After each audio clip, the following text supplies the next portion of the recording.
Sarap.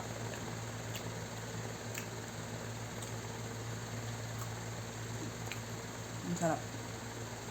Hello mga sisi ko dyan at sa inyong lahat. Nahihirapan din ba kayo magpakain ng gulay sa inyong mga chikiting? Well, eto, meron akong ginawang luto dito para makain niya at hindi niya nga alam na ito'y gulay. So una nga pala, ang gagawin natin dito ay babalatan lang natin yung carrot at pagkatapos ay i-grate lang natin yan or gagadgarin or yayadyarin or bahala na kayo kung anong tawag nyo. Basta yun na yun, ganyan, tingnan nyo na lang. Basta sa amin sa Quezon ang tawag dyan yayadyarin. Ganon. Medyo nakakapagod lang talaga sa kamay magyadyad pero okay lang, ganyan talaga. Tiis-tiis, sacrifice para mapakain natin ng gulay ang bata. Nice. At pagkatapos ko ngang yadyarin ang carrots ay nilagay ko na siya sa isang mixing bowl. So ito, unti-unti nilagay ko na siya doon. At susunod naman nating sentensyahan ay itong kalabasa. Yung anak ko kasi kapag may pinakukuha ako, hindi daw niya makita. Adi pakainin natin ng maraming kalabasa. Char. So nagpabili lang ako dito ng mga 3 pitak ng kalabasa or 3 giling-giting. Hindi ko alam kung anong tawag sa inyo, basta 3 ganun.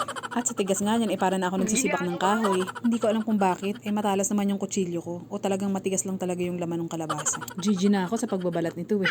At ayan na nga, finally, nabalatan ko na at nalinisan ko na rin. So dito na tayo sa part na magyayadyad na tayo. So ito na naman yung exciting part. Dahil masakit to sa kamay, so nayadyad ko nga pala yung isang piraso niyan at yung dalawa ay pinatuloy ko na sa asawa ko. Bahala na siya magpakahirap. Meron talaga lahat ng bagay, dapat may partition na flavor. Alangan ako lang. Tunay nga namang may pagkareklamador yarn. Naalala ko tuloy nung maliliit pa lang kami. Kapag inutusan ako ni mama, dami ko daw reklamo. Paano maghapon, halos ako na lang. Kasi panganay na babae, ano po mag-iaasahan mo? O sige, tama na ang kwento at baka magkaiyakan pa tayo dito. Charot. So sa part nga na ito ay nilalagay ko na yung mga ginadgad na kalabasa. So andyan, mas marami yung kalabasa kaysa sa carrots. So na-overpower niya. So meron din ako dito ng bawang, sibuyas, at itlog. At sa punto nga na ito ay maglalagay tayo ng isang punong kutsara na cornstarch at para maging crunchy naman ang ating iluluto. At naglagay din ako dyan ng 2 tablespoon ng harina. At naglagay din ako dito ng asin, naglagay din ako dito ng magic sarap, baka naman. At counting chicken breading para maglasa talagang manok. Dahil dyan ko nga nabudol yung anak ko. So naglagay nga rin pala ako dito ng paminta.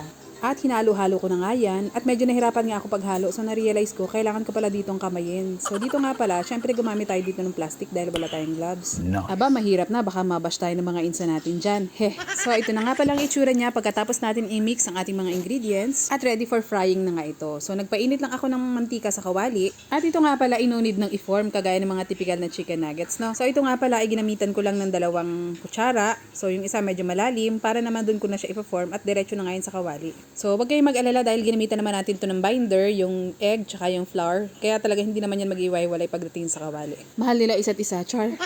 At kapag napansin nyo, yung ilalim ay medyo nag-golden brown na. So panahon na yan para baliktaran na natin para naman pantay yung pagkaluto nila. Napakadali nga lang lutuin ito mga sisi. So parang 2 minutes lang siya bawat side at dahil gulay naman to at ginadgad naman to. So wala na tayong kailangan patunayan. Ano daw?